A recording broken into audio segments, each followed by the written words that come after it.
Hi, welcome back. I'm Elizabeth and I'm going to show you another game. This game is using my little game board. And this is game board game number 1. And what we're going to be doing is we're going to be matching our numerals. So let's look and see what materials you're going to need for this game. First of all, you're going to need a simple file folder, a manila file folder. You're going to need some 3x5 cards that you're going to cut in half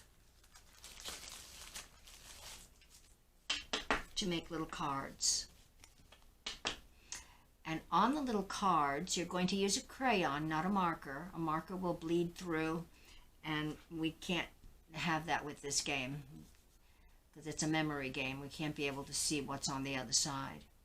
So you're going to create your little cards. You're going to number them from 1 to 10, and you're going to have 2 of each numeral. So we have 2 ones, and they're both red. This is color-coded again, so that the child can work on it by themselves. Numeral 2 is black, and you're going to have 2 of them. The numeral 3 is pink, and you're going to have 2 of them, and so on.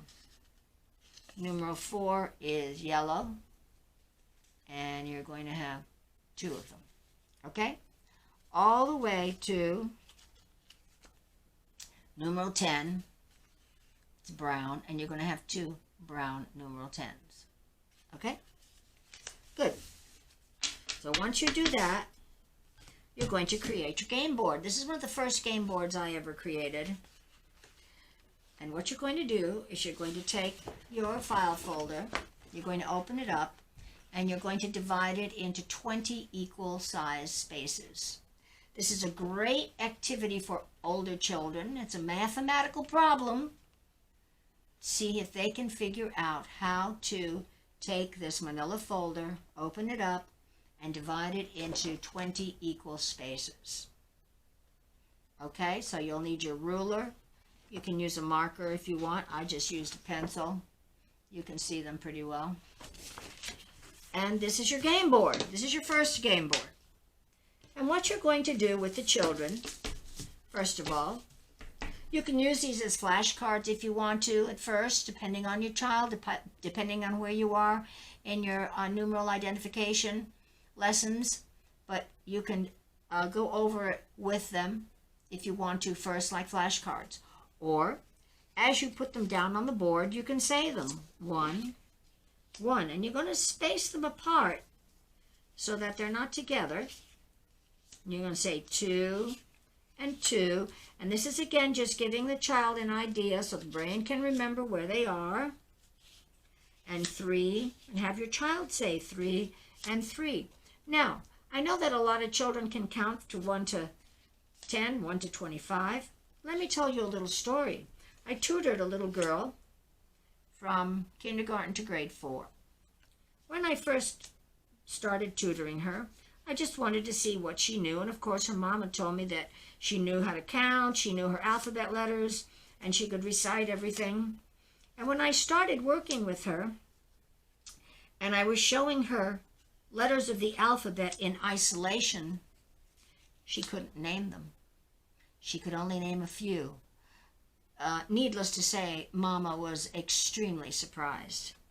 So, sometimes they can remember and recite numbers and alphabets and anything you want, but do they really know them? So it never hurts, as you're putting these down, to go over them and say 1 and say 3, 5, or have your child see how many they can say, 3 and 7.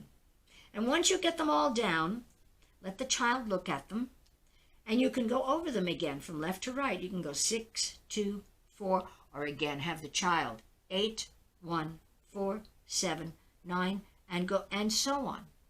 And then start turning them over and have your child help you. This is a great self-control exercise. The child has to turn these over carefully, Children sometimes need to learn to be a little careful. They just need to control their excitement. And it's just a developmental thing, again, that takes practice, that they're able to turn these over neatly. And some children, surprisingly enough, can do this easier than other children. It takes some children longer to be able to control this and to get it all in the nice, safe little spot, all nice and neatly, and that's okay. It's good. They can be wild at other times. Hopefully, again, you're doing some movement activities before you start your day of lessons, before you start these activities. Let them move about, get them focused, get them their body awareness, get everything going before they sit down to something that they really have to focus on. So here we go. And now you just play concentration or the memory game. And you turn them over. I don't know where any of them are, but you can turn them over and see if you make a match. 7, 5, no match. Turn them over. Try it again. Let's see this one. Oh, 5 and 5, match. So you get to take them and you keep them. Once the game is all over, you continue doing that, and everybody collects their cards. You can lay them all out and say them again. I don't really like to count to see who has more. You can just go over who has what, and then put everything away once you're finished, unless you want to play again. Sometimes the children will want to play again and again, and hopefully you're able to do that. It's good to do. Again, that practice, that repetition is just the brain collecting information, and the more you do it, the better the brain gets at doing things, just like tying your shoe. You had to learn to tie your shoe, and you did it over and over and over, and you finally learned. And that's exactly what we're doing. We are repeating, we're presenting things in different ways so that the brain can pick up little bits of information, put them all together, create memory, which is learning. So now we're done. So now we're going to put everything back away just to keep it all organized. The brain also seeks organization. It likes to see everything done in a routine, in organization, some kind of organization. Now, we've got our little game board that we made, but if you really want to go crazy,